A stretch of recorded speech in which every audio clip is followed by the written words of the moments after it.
The Shunned House by H.P. Lovecraft. Transcribed by Ambitious Owl. Part 1. From even the greatest of horrors, irony is seldom absent. Sometimes it enters directly into the composition of the events, while sometimes it relates only to their fortuitous position among persons and places. The latter sort is splendidly exemplified by a case in the ancient city of Providence, where in the late 40s Edgar Allan Poe used to sojourn often during his unsuccessful wooing of the gifted poetess, Mrs. Whitman. Poe generally stopped at the mansion house in Benefit Street, the renamed Golden Ball, in whose roof has sheltered Washington, Jefferson, and Lafayette, and his favorite walk led northward along the same street to Mrs. Whitman's home and the neighboring hillside churchyard of St. John's, whose hidden expanse of 18th-century gravestones had for him a peculiar fascination. Now the irony is this. In this walk, so many times repeated, the world's greatest master of the terrible and the bizarre was obliged to pass a particular house on the eastern side of the street, a dingy, antiquated structure perched on the abruptly rising side hill, with a great unkempt yard dating from a time when the region was partly open country. It does not appear that he ever wrote or spoke of it, nor is there any evidence that he even noticed it. And yet that house, to the two persons in possession of certain information, equals or outranks in horror the wildest fantasy of the genius who so often passed it unknowingly, and stands starkly leering as a symbol of all that is unutterably hideous. The house was, and for that matter still is, of a kind to attract the attention of the curious. Originally a farm or semi-farm building, it followed the average New England colonial lines of the middle 18th century, the prosperous peaked roof sort, with 2 stories and dormerless attic, and with the Georgian doorway and interior paneling dictated by the progress of taste at that time. It faced south, with one gable end buried to the lower windows in the eastward rising hill, and the other exposed to the foundations toward the street. Its construction, over a century and a half ago, had followed the grading and straightening of the road in that especial vicinity, for Benefit Street, at first called Back Street, was laid out as a lane winding amongst the graveyards of the first settlers, and straightened only when the removal of the bodies to the north burial ground made it decently possible to cut through the old family plots. At the start, the western wall had lain some 20 feet up a precipitous lawn from the roadway, but a widening of the street at about the time of the Revolution sheared off most of the intervening space, exposing the foundations so that a brick basement wall had to be made, giving the deep cellar a street frontage with door and one window above ground, close to the new line of public travel. When the sidewalk was laid out a century ago, the last of the intervening space was removed, and Poe in his walks must have seen only a sheer ascent of dull gray brick flush with the sidewalk and surmounted at a height of 10 feet by the antique shingled bulk of the house proper. The farm-like ground extended back very deeply up the hill, almost to Wheaton Street. The space south of the house, abutting on Benefit Street, was of course greatly above the existing sidewalk level, forming a terrace bounded by a high bank wall of damp, mossy stone pierced by a steep flight of narrow steps which led inward between canyon-like surfaces to the upper region of mangy lawn, roomy brick walks, and neglected gardens whose dismantled cement urns, rusted kettles fallen from tripods of knotty sticks, and similar paraphernalia set off the weather-beaten front door with its broken fanlight, rotting ionic pilasters, and wormy triangular pediment. What I heard in my youth about the Shunned House was merely that people died there in alarmingly great numbers. That, I was told, was why the original owners had moved out some 20 years after building the place. It was plainly unhealthy, perhaps because of the dampness and fungus growths in the cellar, the general sickish smell, the drafts of the hallways, or the quality of the well and pump water. These things were bad enough, and these were all that gained belief among the persons whom I knew. Only the notebooks of my antiquarian uncle, Dr. Elihu Whipple, revealed to me at length the darker, vaguer surmises which formed an undercurrent of folklore among old-time servants and humble folk, surmises which never traveled far, and which were largely forgotten when Providence grew to be a metropolis with a shifting modern population. The general fact is, that the house was never regarded by the solid part of the community as in any real sense haunted. There were no widespread tales of rattling chains, cold currents of air, extinguished lights, or faces at the window. Extremists sometimes said the house was unlucky, but that is as far as even they went. What was really beyond dispute is that a frightful proportion of persons died there, or more accurately, had died there, since after some peculiar happenings over 60 years ago the building had become deserted through the sheer impossibility of renting it. These persons were not all cut off suddenly by any one cause, rather did it seem that their vitality was insidiously sapped, so that each one died the sooner from whatever tendency to weakness he may have naturally had. And those who did not die displayed in varying degree a type of anemia or consumption, and sometimes a decline of the mental faculties, which spoke ill for the salubriousness of the building. Neighboring houses, it must be added, seemed entirely free from the noxious quality. This much I knew before my insistent questioning led my uncle to show me the notes which finally embarked us both on our hideous investigation. In my childhood the shunned house was vacant, with barren, gnarled, and terrible old trees, long, queerly pale grass and nightmarishly misshapen weeds in the high terraced yard where birds never lingered. We boys used to overrun the place, and I can still recall my youthful terror not only at the morbid strangeness of this sinister vegetation, but at the eldritch atmosphere and odor of the dilapidated house, whose unlocked front door was often entered in quest of shutters. The small paned windows were largely broken, and a nameless air of desolation hung round the precarious paneling, shaky interior shutters, peeling wallpaper, falling plaster, rickety staircases, and such fragments of battered furniture as still remained. The dust and cobwebs added their touch of the fearful, and brave indeed was the boy who would voluntarily ascend the ladder to the attic, a vast raftered length lighted only by small blinking windows in the gable ends, and filled with a massed wreckage of chests, chairs, and spinning wheels which infinite years of deposit had shrouded and festooned into monstrous and hellish shapes. But after all, the attic was not the most terrible part of the house. It was the dank, humid cellar which somehow exerted the strongest repulsion on us, even though it was wholly above ground on the street side, with only a thin door and window-pierced brick wall to separate it from the busy sidewalk. We scarcely knew whether to haunt it in spectral fascination, or to shun it for the sake of our souls and our sanity. For one thing, the bad odor of the house was strongest there, and for another thing, we did not like the white fungus growths which occasionally sprang up in rainy summer weather from the hard earth floor. Those fungi, grotesquely like the vegetation in the yard outside, were truly horrible in their outlines, detestable parodies of toadstools and Indian pipes, whose like we had never seen in any other situation. They rotted quickly, and at one stage became slightly phosphorescent, so that nocturnal passers-by sometimes spoke of witch fires glowing behind the broken panes of the fater-spreading windows. We never even in our wildest Halloween moods visited this cellar by night, but in some of our daytime visits could detect the phosphorescence, especially when the day was dark and wet. There was also a subtler thing we often thought we detected, a very strange thing which was, however, merely suggestive at most. I refer to a sort of cloudy whitish pattern on the dirt floor, a vague, shifting deposit of mold or niter which we sometimes thought we could trace amidst the sparse fungus growths near the huge fireplace of the basement kitchen. Once in a while it struck us that this patch bore an uncanny resemblance to a doubled-up human figure, though generally no such kinship existed, and often there was no whitish deposit whatever. On a certain rainy afternoon when this illusion seemed phenomenally strong, and when, in addition, I had fancied I glimpsed a kind of thin, yellowish, shimmering exhalation rising from the nitrous pattern toward the yawning fireplace, I spoke to my uncle about the matter. He smiled at this odd conceit, but it seemed that his smile was tinged with reminiscence. Later I heard that a similar notion entered into some of the wild ancient tales of the common folk, a notion likewise alluding to ghoulish, wolfish shapes taken by smoke from the great chimney, and queer contours assumed by certain of the sinuous tree roots that thrust their way into the cellar through the loose foundation stones. Part 2. Not till my adult years did my uncle set before me the notes and data which he had collected concerning the shunned house. Dr. Whipple was a sane, conservative physician of the old school, and for all his interest in the place was not eager to encourage young thoughts toward the abnormal.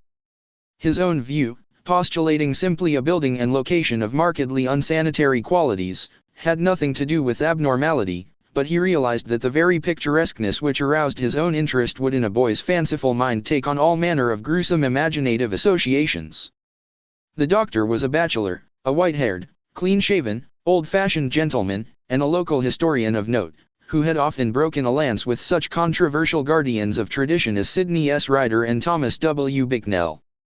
He lived with one manservant in a Georgian homestead with knocker and iron-railed steps, balanced eerily on the steep ascent of North Court Street beside the ancient brick court and colony house where his grandfather, a cousin of that celebrated privateersman, Captain Whipple, who burned His Majesty's armed schooner Gaspee in 1772, had voted in the legislature on May 4, 1776, for the independence of the Rhode Island colony. Around him in the damp, low-ceiled library with the musty white paneling, heavy carved-over mantel and small-paned, vine-shaded windows, were the relics and records of his ancient family, among which were many dubious allusions to the Shunned house in Benefit Street. That pest spot lies not far distant, for Benefit runs edgewise just above the courthouse along the precipitous hill up which the first settlement climbed. When, in the end, my insistent pestering and maturing years evoked from my uncle the hoarded lore I sought, there lay before me a strange enough chronicle. Long-winded, statistical, and drearily genealogical as some of the matter was, there ran through it a continuous thread of brooding, tenacious horror, and preternatural malevolence which impressed me even more than it had impressed the good doctor. Separate events fitted together uncannily, and seemingly irrelevant details held mines of hideous possibilities. A new and burning curiosity grew in me, compared to which my boyish curiosity was feeble and inchoate. The first revelation led to an exhaustive research, and finally to that shuddering quest which proved so disastrous to myself and mine. For at the last my uncle insisted on joining the search I had commenced, and after a certain night in that house he did not come away with me. I am lonely without that gentle soul whose long years were filled only with honor, virtue, good taste, benevolence, and learning. I have reared a marble urn to his memory in St. John's churchyard, the place that Poe loved, the hidden grove of giant willows on the hill, where tombs and headstones huddle quietly between the hoary bulk of the church and the houses and bank walls of Benefit Street. The history of the house, opening amidst a maze of dates, revealed no trace of the sinister either about its construction or about the prosperous and honorable family who built it. Yet from the first a taint of calamity, soon increased to boding significance, was apparent. My uncle's carefully compiled record began with the building of the structure in 1763, and followed the theme with an unusual amount of detail. The Shunned house, it seems, was first inhabited by William Harris and his wife Roby Dexter, with their children, Elkanah, born in 1755, Abigail, born in 1757, William, Jr., born in 1759, and Ruth, born in 1761. Harris was a substantial merchant and seaman in the West India trade, connected with the firm of Obadiah Brown and his nephews. After Brown's death in 1761, the new firm of Nicholas Brown and Company made him master of the brig Prudence, Providence-built, of 120 tons, thus enabling him to erect the new homestead he had desired ever since his marriage. The site he had chosen, a recently straightened part of the new and fashionable back street, which ran along the side of the hill above crowded Cheapside, was all that could be wished, and the building did justice to the location. It was the best that moderate means could afford, and Harris hastened to move in before the birth of a fifth child which the family expected. That child, a boy, came in December, but was stillborn. Nor was any child to be born alive in that house for a century and a half. The next April, sickness occurred among the children, and Abigail and Ruth died before the month was over. Dr. Job Ives diagnosed the trouble as some infantile fever, though others declared it was more of a mere wasting away or decline. It seemed, in any event, to be contagious, for Hannah Bowen, one of the two servants, died of it in the following June. Eli Lidezen, the other servant, constantly complained of weakness, and would have returned to his father's farm in Rehoboth but for a sudden attachment for Mehitabel Pierce, who was hired to succeed Hannah. He died the next year, a sad year indeed, since it marked the death of William Harris himself, enfeebled as he was by the climate of Martinique, where his occupation had kept him for considerable periods during the preceding decade. The widowed Roby Harris never recovered from the shock of her husband's death, and the passing of her firstborn Elkanah 2 years later was the final blow to her reason. In 1768 she fell victim to a mild form of insanity, and was thereafter confined to the upper part of the house, her elder maiden sister, Mercy Dexter, having moved in to take charge of the family. Mercy was a plain, raw-boned woman of great strength, but her health visibly declined from the time of her advent. She was greatly devoted to her unfortunate sister, and had an especial affection for her only surviving nephew William, who from a sturdy infant had become a sickly, spindling lad. In this year the servant Mehitabel died, and the other servant, Preserved Smith, left without coherent explanation, or at least, with only some wild tales and a complaint that he disliked the smell of the place. For a time Mercy could secure no more help, since the 7 deaths and case of madness, all occurring within 5 years' space, had begun to set in motion the body of fireside rumor which later became so bizarre. Ultimately, however, she obtained new servants from out of town, Anne White, a morose woman from that part of North Kingstown now set off as the township of Exeter, and a capable Boston man named Zenas Lowe. It was Anne White who first gave definite shape to the sinister idle talk. Mercy should have known better than to hire anyone from the Nooseneck Hill country, for that remote bit of backwoods was then, as now, a seat of the most uncomfortable superstitions. As lately as 1892 an Exeter community exhumed a dead body and ceremoniously burnt its heart in order to prevent certain alleged visitations injurious to the public health and peace, and one may imagine the point of view of the same section in 1768. Anne's tongue was perniciously active, and within a few months Mercy discharged her, filling her place with a faithful and amiable Amazon from Newport, Maria Robbins. Meanwhile poor Roby Harris, in her madness, gave voice to dreams and imaginings of the most hideous sort. At times her screams became insupportable, and for long periods she would utter shrieking horrors which necessitated her son's temporary residence with his cousin, Peleg Harris, in Presbyterian Lane near the new college building. The boy would seem to improve after these visits, and had Mercy been as wise as she was well-meaning, she would have let him live permanently with Peleg. Just what Mrs. Harris cried out in her fits of violence, tradition hesitates to say, or rather, presents such extravagant accounts that they nullify themselves through sheer absurdity. Certainly it sounds absurd to hear that a woman educated only in the rudiments of French often shouted for hours in a coarse and idiomatic form of that language, or that the same person, alone and guarded, complained wildly of a staring thing which bit and chewed at her. In 1772 the servant Zenas died, and when Mrs. Harris heard of it she laughed with a shocking delight utterly foreign to her. The next year she herself died, and was laid to rest in the North Burial Ground beside her husband. Upon the outbreak of trouble with Great Britain in 1775, William Harris, despite his scant 16 years and feeble constitution, managed to enlist in the Army of Observation under General Greene, and from that time on enjoyed a steady rise in health and prestige. In 1780, as a captain in the Rhode Island forces in New Jersey under Colonel Angell, he met and married Phoebe Hetfield of Elizabethtown, whom he brought to Providence upon his honorable discharge in the following year. The young soldier's return was not a thing of unmitigated happiness. The house, it is true, was still in good condition, and the street had been widened and changed in name from Back Street to Benefit Street.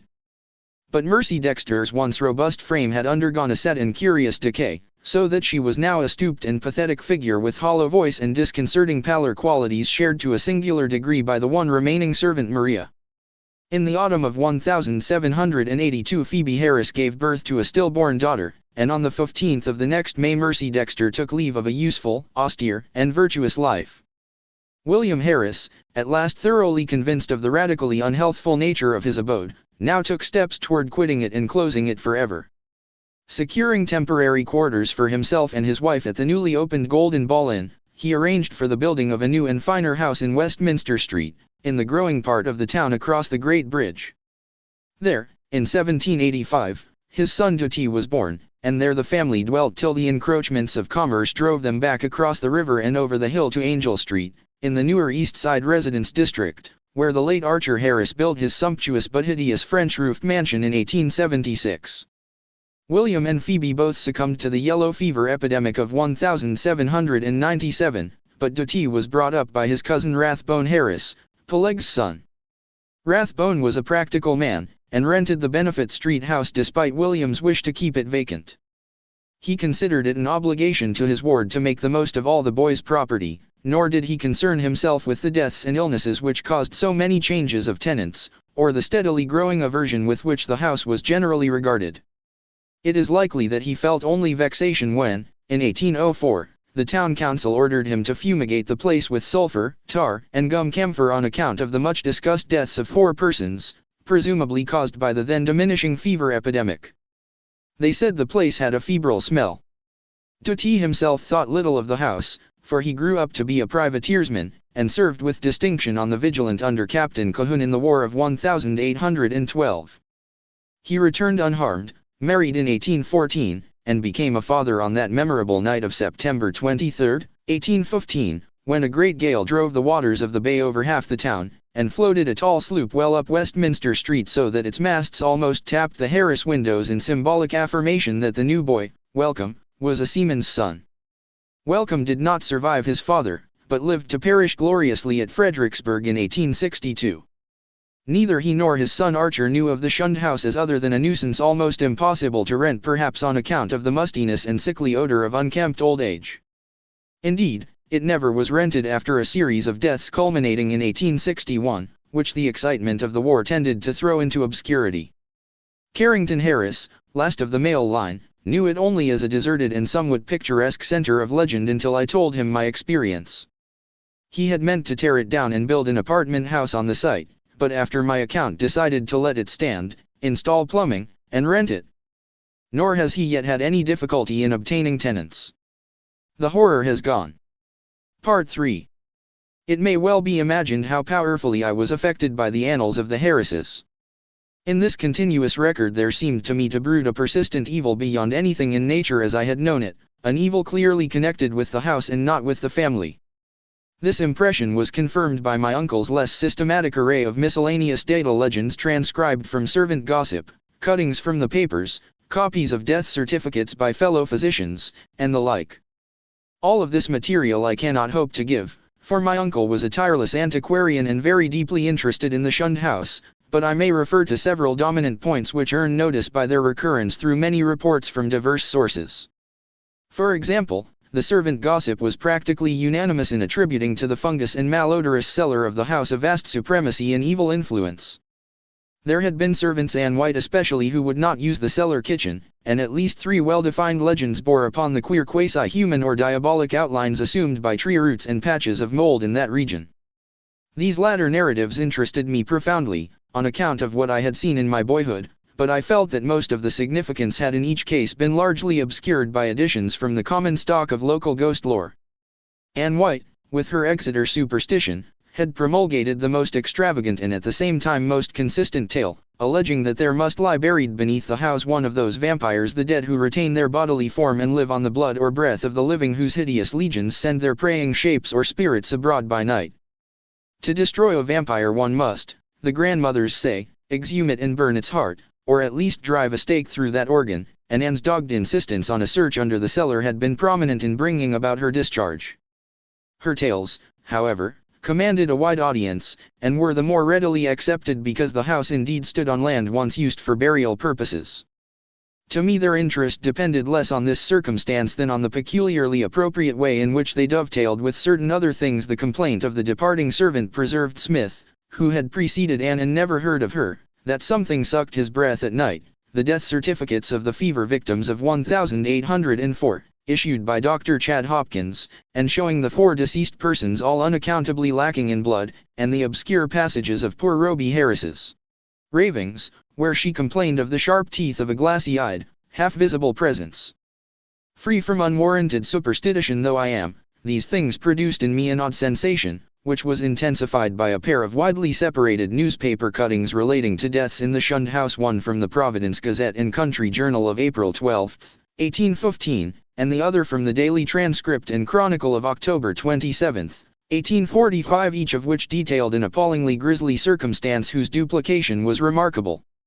It seems that in both instances the dying person, in 1815 a gentle old lady named Stafford, and in 1845 a schoolteacher of middle age named Eleazar Durfee, became transfigured in a horrible way, glaring glassily and attempting to bite the throat of the attending physician. Even more puzzling, though, was the final case which put an end to the renting of the house, a series of anemia deaths preceded by progressive madnesses wherein the patient would craftily attempt the lives of his relatives by incisions in the neck or wrist. This was in 1860 and 1861, when my uncle had just begun his medical practice, and before leaving for the front he heard much of it from his elder professional colleagues. The really inexplicable thing was the way in which the victims, ignorant people, for the ill-smelling and widely shunned house could now be rented to no others, would babble maledictions in French, a language they could not possibly have studied to any extent. It made one think of poor Roby Harris nearly a century before, and so moved my uncle that he commenced collecting historical data on the house after listening, some time subsequent to his return from the war, to the first-hand account of Doctors Chase and Whitmarsh. Indeed, I could see that my uncle had thought deeply on the subject, and that he was glad of my own interest, an open-minded and sympathetic interest which enabled him to discuss with me matters at which others would merely have laughed. His fancy had not gone so far as mine, but he felt that the place was rare in its imaginative potentialities, and worthy of note as an inspiration in the field of the grotesque and macabre. For my part, I was disposed to take the whole subject with profound seriousness, and began at once not only to review the evidence, but to accumulate as much more as I could. I talked with the elderly Archer Harris, then owner of the house, many times before his death in 1916, and obtained from him and his still surviving maiden sister Alice an authentic corroboration of all the family data my uncle had collected. When, however, I asked them what connection with France or its language the house could have, they confessed themselves as frankly baffled and ignorant as I. Archer knew nothing, and all that Miss Harris could say was that an old illusion her grandfather, T. Harris, had heard of might have shed a little light. The old seaman, who had survived his son Welcome's death in battle by 2 years, had not himself known the legend, but recalled that his earliest nurse, the ancient Maria Robbins, seemed darkly aware of something that might have lent a weird significance to the French raving of Roby Harris, which she had so often heard during the last days of that hapless woman.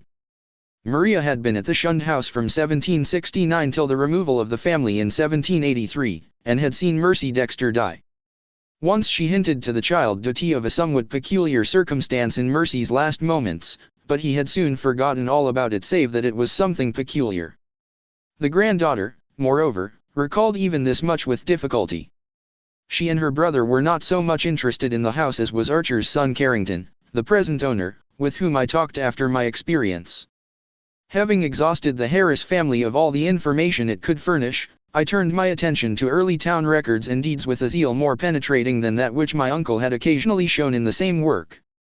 What I wished was a comprehensive history of the site from its very settlement in 1636 or even before, if any Narragansett Indian legend could be unearthed to supply the data. I found, at the start, that the land had been part of the long strip of home lot granted originally to John Throckmorton, one of many similar strips beginning at the town street beside the river and extending up over the hill to a line roughly corresponding with the modern Hope Street. The Throckmorton lot had later, of course, been much subdivided, and I became very assiduous in tracing that section through which Back or Benefit Street was later run. It had, as rumor indeed said, been the Throckmorton graveyard, but as I examined the records more carefully, I found that the graves had all been transferred at an early date to the North Burial Ground on the Pawtucket West Road. Then suddenly I came by a rare piece of chance, since it was not in the main body of records and might easily have been missed upon something which aroused my keenest eagerness, fitting in as it did with several of the queerest phases of the affair. It was the record of a lease, in 1697, of a small tract of ground to an Etienne Roulette and wife. At last the French element had appeared that, and another deeper element of horror which the name conjured up from the darkest recesses of my weird and heterogeneous reading, and I feverishly studied the platting of the locality as it had been before the cutting through and partial straightening of Back Street between 1747 and 1758. I found what I had half expected, that where the Shunned house now stood the Roulettes had laid out their graveyard behind a one-story and attic cottage, and that no record of any transfer of graves existed. The document, indeed, ended in much confusion, and I was forced to ransack both the Rhode Island Historical Society and Shepley Library before I could find a local door which the name of Etienne Roulette would unlock. In the end I did find something of such vague but monstrous import that I set about at once to examine the cellar of the Shunned house itself with a new and excited minuteness. The Roulettes, it seemed, had come in 1696 from East Greenwich, down the west shore of Narragansett Bay. They were Huguenots from Canwood, and had encountered much opposition before the Providence selectmen allowed them to settle in the town. Unpopularity had dogged them in East Greenwich, whither they had come in 1686, after the revocation of the Edict of Nantes, and rumor said that the cause of dislike extended beyond mere racial and national prejudice, or the land disputes which involved other French settlers with the English in rivalries which not even Governor Andros could quell. But their ardent Protestantism too ardent, some whispered, and their evident distress when virtually driven from the village down the bay, had moved the sympathy of the town fathers. Here the strangers had been granted a haven, and the swarthy Etienne Roulette, less apt at agriculture than at reading queer books and drawing queer diagrams, was given a clerical post in the warehouse at Pardon Tillinghast's Wharf, far south in Town Street. There had, however, been a riot of some sort later on, perhaps 40 years later, after old Roulette's death, and no one seemed to hear of the family after that. For a century and more, it appeared, the roulettes had been well remembered and frequently discussed as vivid incidents in the quiet life of a New England seaport. Etienne's son Paul, a surly fellow whose erratic conduct had probably provoked the riot which wiped out the family, was particularly a source of speculation, and though Providence never shared the witchcraft panics of her Puritan neighbors, it was freely intimated by old wives that his prayers were neither uttered at the proper time nor directed toward the proper object. All this had undoubtedly formed the basis of the legend known by old Maria Robbins. What relation it had to the French ravings of Roby Harris and other inhabitants of the Shunned house, imagination or future discovery alone could determine. I wondered how many of those who had known the legends realized that additional link with the terrible which my wider reading had given me, that ominous item in the annals of morbid horror which tells of the creature Jacques Roulet, of Caude, who in 1598 was condemned to death as a demoniac but afterward saved from the stake by the Paris Parliament and shut in a madhouse. He had been found covered with blood and shreds of flesh in a wood, shortly after the killing and rending of a boy by a pair of wolves. One wolf was seen to lope away unhurt. Surely a pretty hearthside tale, with a queer significance as to name and place, but I decided that the Providence gossips could not have generally known of it. Had they known, the coincidence of names would have brought some drastic and frightened action indeed. Might not its limited whispering have precipitated the final riot which erased the roulettes from the town? I now visited the accursed place with increased frequency, studying the unwholesome vegetation of the garden, examining all the walls of the building, and poring over every inch of the earthen cellar floor. Finally, with Carrington Harris's permission, I fitted a key to the disused door opening from the cellar directly upon Benefit Street, preferring to have a more immediate access to the outside world than the dark stairs, ground floor hall, and front door could give. There, where morbidity lurked most thickly, I searched and poked during long afternoons when the sunlight filtered in through the cobwebbed above-ground windows, and a sense of security glowed from the unlocked door which placed me only a few feet from the placid sidewalk outside. Nothing new rewarded my efforts, only the same depressing mustiness and faint suggestions of noxious odors and nitrous outlines on the floor, and I fancy that many pedestrians must have watched me curiously through the broken panes. At length, upon a suggestion of my uncle's, I decided to try the spot nocturnally, and one stormy midnight ran the beams of an electric torch over the moldy floor with its uncanny shapes and distorted, half-phosphorescent fungi. The place had dispirited me curiously that evening, and I was almost prepared when I saw, or thought I saw amidst the whitish deposits, a particularly sharp definition of the huddled form I had suspected from boyhood. Its clearness was astonishing and unprecedented, and as I watched I seemed to see again the thin, yellowish, shimmering exhalation which had startled me on that rainy afternoon so many years before. Above the anthropomorphic patch of mold by the fireplace it rose, a subtle, sickish, almost luminous vapor which as it hung trembling in the dampness seemed to develop vague and shocking suggestions of form, gradually trailing off into nebulous decay and passing up into the blackness of the great chimney with a fater in its wake. It was truly horrible, and the more so to me because of what I knew of the spot. Refusing to flee, I watched it fade, and as I watched I felt that it was in turn watching me greedily with eyes more imaginable than visible. When I told my uncle about it he was greatly aroused, and after a tense hour of reflection, arrived at a definite and drastic decision. Weighing in his mind the importance of the matter, and the significance of our relation to it, he insisted that we both test and if possible destroy the horror of the house by a joint night or nights of aggressive vigil in that musty and fungus-cursed cellar. Part 4. On Wednesday, June 25, 1919, after a proper notification of Carrington Harris which did not include surmises as to what we expected to find, my uncle and I conveyed to the Shunned house 2 camp chairs and a folding camp cot, together with some scientific mechanism of greater weight and intricacy. These we placed in the cellar during the day, screening the windows with paper and planning to return in the evening for our first vigil. We had locked the door from the cellar to the ground floor, and having a key to the outside cellar door, were prepared to leave our expensive and delicate apparatus which we had obtained secretly and at great cost as many days as our vigils might be protracted. It was our design to sit up together till very late, and then watch singly till dawn in 2-hour stretches, myself first and then my companion, the inactive member resting on the cot. The natural leadership with which my uncle procured the instruments from the laboratories of Brown University and the Cranston Street Armory, and instinctively assumed direction of our venture, was a marvelous commentary on the potential vitality and resilience of a man of 81. Elihu Whipple had lived according to the hygienic laws he had preached as a physician, and but for what happened later would be here in full vigor today. Only 2 persons suspected what did happen: Carrington Harris and myself. I had to tell Harris because he owned the house and deserved to know what had gone out of it. Then too, we had spoken to him in advance of our quest, and I felt after my uncle's going that he would understand and assist me in some vitally necessary public explanations. He turned very pale, but agreed to help me, and decided that it would now be safe to rent the house. To declare that we were not nervous on that rainy night of watching would be an exaggeration both gross and ridiculous. We were not, as I have said, in any sense childishly superstitious, but scientific study and reflection had taught us that the known universe of 3 dimensions embraces the merest fraction of the whole cosmos of substance and energy. In this case, an overwhelming preponderance of evidence from numerous authentic sources pointed to the tenacious existence of certain forces of great power and, so far as the human point of view is concerned, exceptional malignancy. To say that we actually believed in vampires or werewolves would be a carelessly inclusive statement.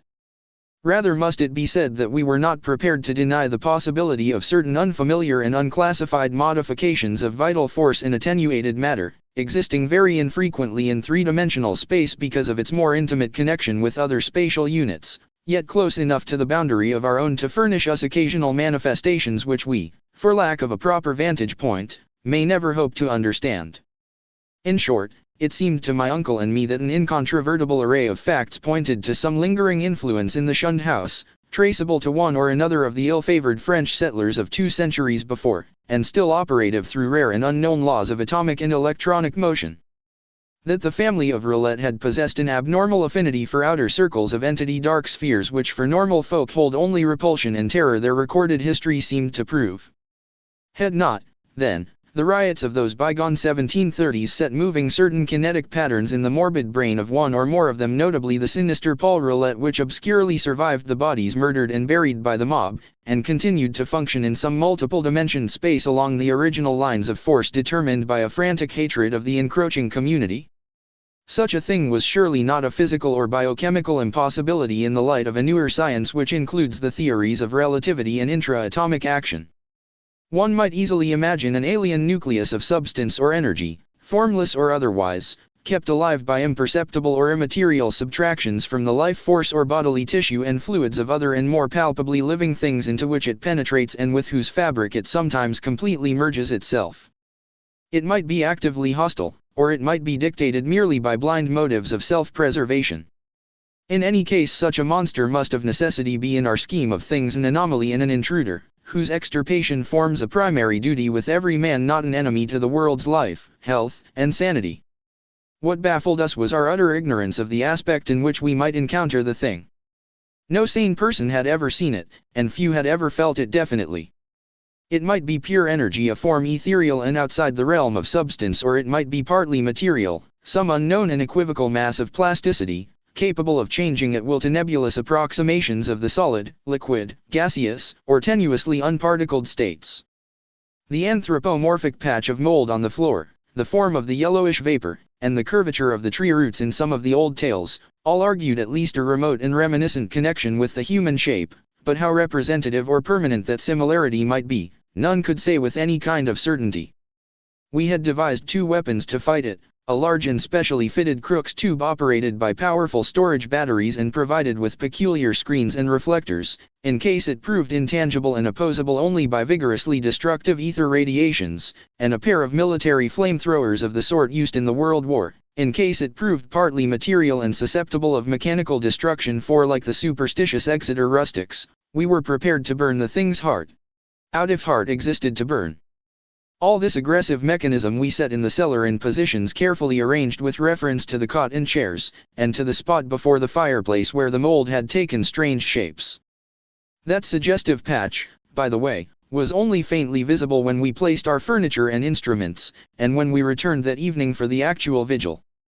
For a moment I half doubted that I had ever seen it in the more definitely limned form, but then I thought of the legends.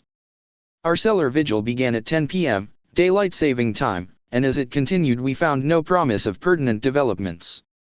A weak, filtered glow from the rain-harassed street lamps outside, and a feeble phosphorescence from the detestable fungi within, showed the dripping stone of the walls, from which all traces of whitewash had vanished, the dank, fetid, and mildew-tainted hard earth floor with its obscene fungi, the rotting remains of what had been stools, chairs, and tables, and other more shapeless furniture, the heavy planks and massive beams of the ground floor overhead, the decrepit plank door leading to bins and chambers beneath other parts of the house, the crumbling stone staircase with ruined wooden handrail, and the crude and cavernous fireplace of blackened brick where rusted iron fragments revealed the past presence of hooks, and irons, spit, crane, and a door to the Dutch oven. These things, and our austere cot and camp chairs, and the heavy and intricate destructive machinery we had brought.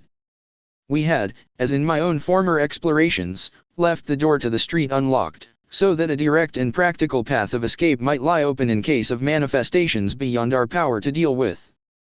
It was our idea that our continued nocturnal presence would call forth whatever malign entity lurked there, and that being prepared, we could dispose of the thing with one or the other of our provided means as soon as we had recognized and observed it sufficiently. How long it might require to evoke and extinguish the thing, we had no notion. It occurred to us, too, that our venture was far from safe, for in what strength the thing might appear no one could tell.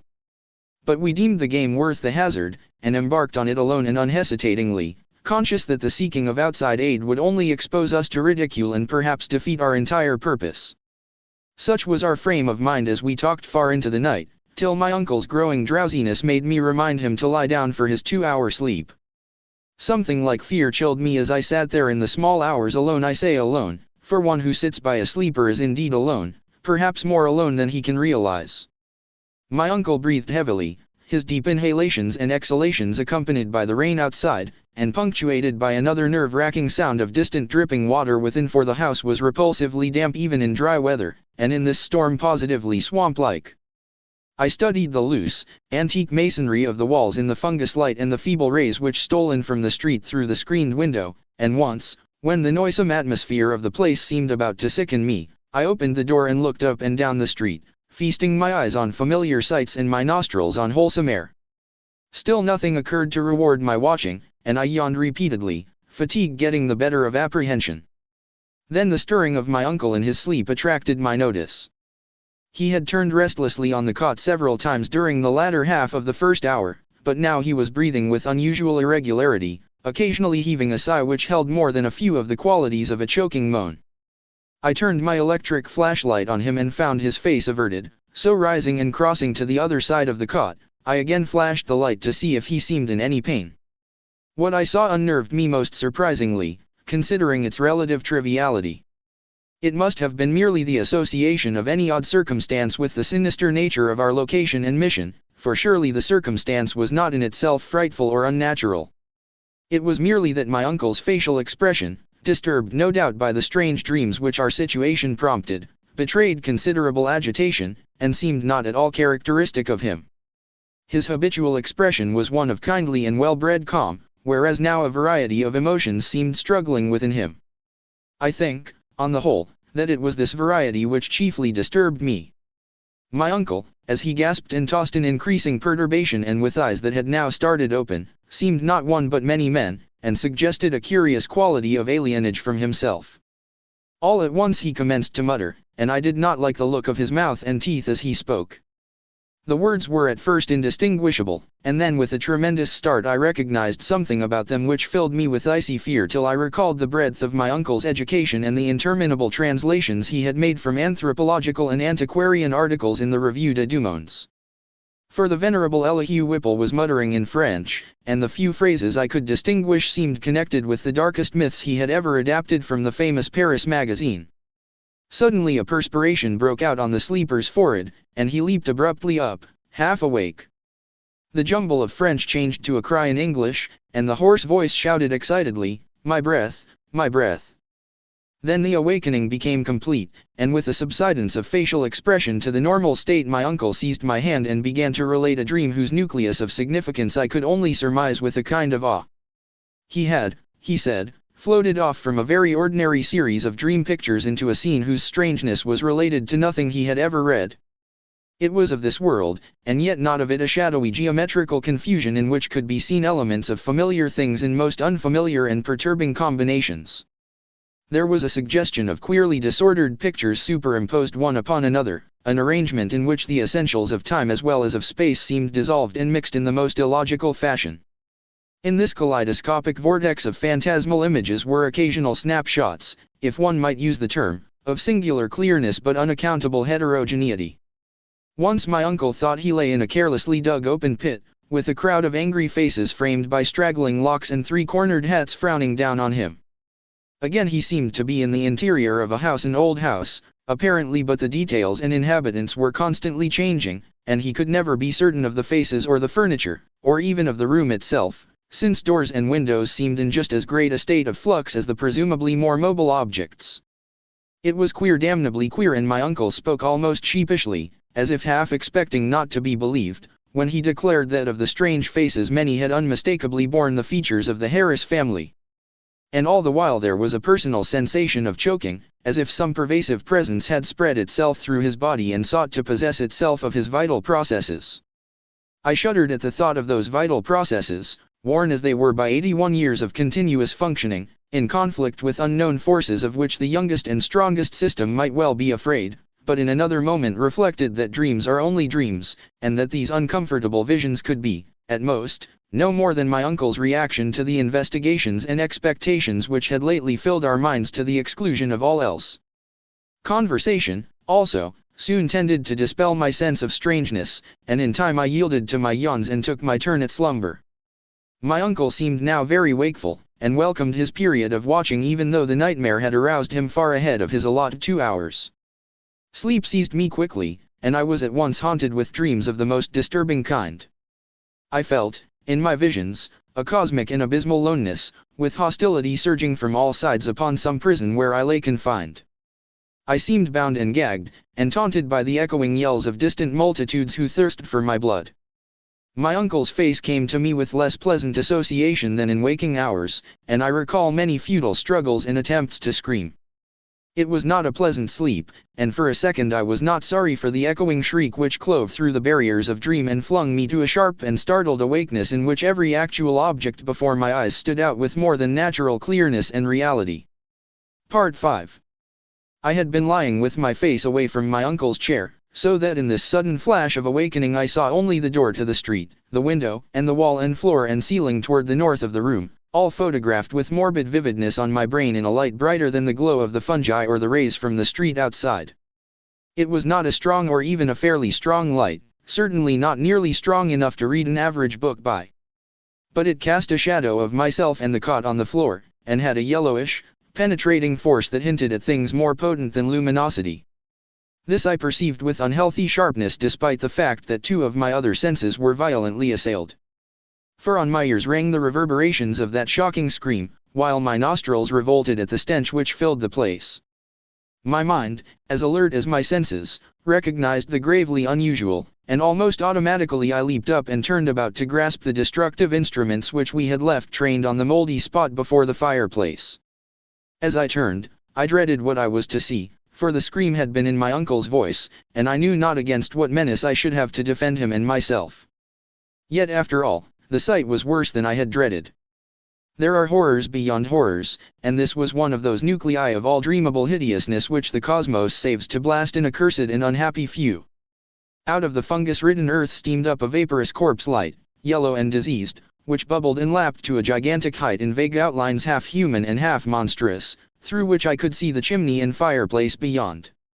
It was all eyes wolfish and mocking, and the rugose insect-like head dissolved at the top to a thin stream of mist which curled putridly about and finally vanished up the chimney.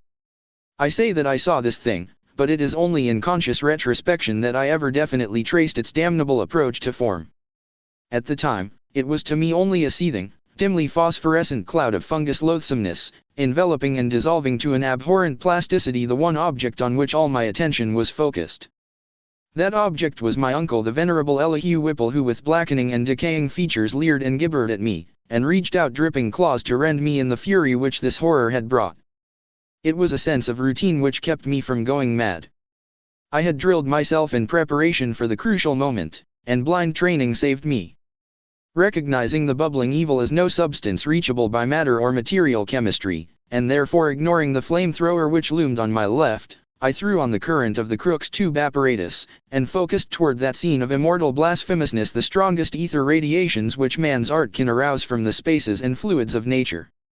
There was a bluish haze and a frenzied sputtering, and the yellowish phosphorescence grew dimmer to my eyes. But I saw the dimness was only that of contrast, and that the waves from the machine had no effect whatever. Then, in the midst of that demoniac spectacle, I saw a fresh horror which brought cries to my lips and sent me fumbling and staggering toward that unlocked door to the quiet street, careless of what abnormal terrors I loosed upon the world, or what thoughts or judgments of men I brought down upon my head.